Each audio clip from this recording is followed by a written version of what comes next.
WPTV.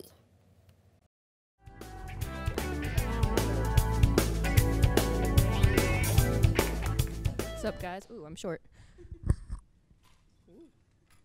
So, you know what pisses me off? When I tell guys that I like things, because then it becomes a competition. They're stretching at the starting line, and I'm in the bleachers eating popcorn, wondering why I'm at a track meet, because everyone loves to watch running. Anyway, I'll be in a conversation with a guy and say I like video games or comic books, and I've unknowingly fired the gun.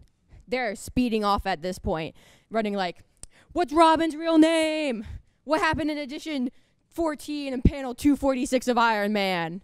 And if I don't know the answer, I'm the one that looks stupid. Also, if I don't like something that they consider good or a classic, I'm the one in the wrong. Sorry I don't like Sis and Kane, Brent. I don't like boring movies. Now please leave with your misunderstanding of Fight Club. Now, I love video games. Destiny, Overwatch, I love them. The thing is, I'm bad at video games. I play video games on easy because I love having fun and being myself. This is a problem when I talk to guys, though. When I talk to guys, I have to pretend I'm like a world champion Genji player who can play 7 video games with 5 controllers while taking shots of Mountain Dew and chasing them with Cool Ranch Doritos. So they don't think that all female gamers are bad at video games. I feel like a spokesperson for women at this point. Because if they find out I'm bad at video games, they'll be like, I knew it. You're a girl. You should play board games.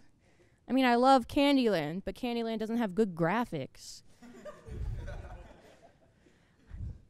Now, I also feel like I can't like typically chill video games, like Animal Crossing. If you don't know what Animal Crossing is, it's a fantasy game where you get to own a house and live a fulfilling life. Also, all your neighbors are animals who will trade you a dresser for a fish. So when I tell them I like Animal Crossing, they have to compare it to something that they think is good. So they'll be like, oh yeah, Animal Crossing, that's like the Dark Souls of being a mayor. What the hell does that mean? Just let me virtually fish. So I was going to talk more about the real life and dangerous problem of misogyny in the video game community, but drunk Megan had a different idea. So about a week ago, I went to a bar with some friends, had a few drinks, you know, as you do to fill the void, and I got back to my dorm around 2 a.m. Woke up at 1:30 in the afternoon, look at my phone. On the notes app is just written Pac-Man vor, and nothing else.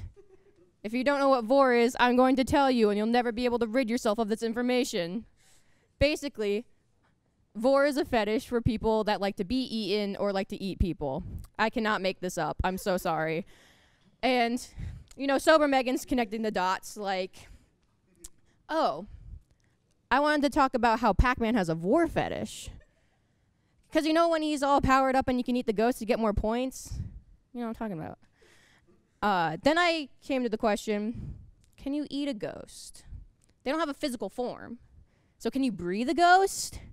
These are the questions I have, and I want answers. I know a lot about the supernatural. I believe that there's some things out there that just can't be explained, like my will to live. And I learned a lot about this from TV. One of my favorite television shows is Ghost Adventures. Basically take 3 frat boys, put them in an old house in the dead of night, and give them video cameras, and that's the show. The main guy, Zach Bagans, he looks like an emo version of the situation. He is great because he has a very different approach to catching ghosts. He'll yell at them a lot. He's very mean to them. Basically, he'll come into a room, and he'll be chill at first, and he'll like, if there are any spirits here, please make your presence known. And then when something doesn't happen, he goes, hey, ghost! Come out. I know you got shot 50 times here 90 years ago. Show yourself. I'm like, Zach, buddy, you can't do that. The ghosts can hear you. They just don't want to talk to you. And then at the end of an episode, they don't really find anything. And I'm left sitting there thinking, did I just watch 45 minutes of 3 guys yelling in the dark? One of my favorite episodes is one where they go to a Civil War battleground. You know, they're outside at night, looking for ghosts, as you do. And then Zach pulls out a gun. It's like an old Civil War musket. Then he starts shooting in thin air, trying to attract ghosts. Zach, my dude, my guy, my man, you can't do that. These ghosts probably have some bad PTSD, and this is not helping their recovery.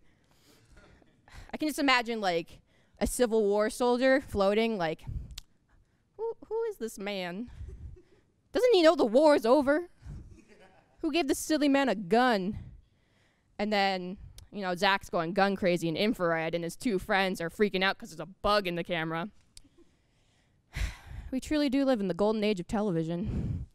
Thank you. That's all I got for today.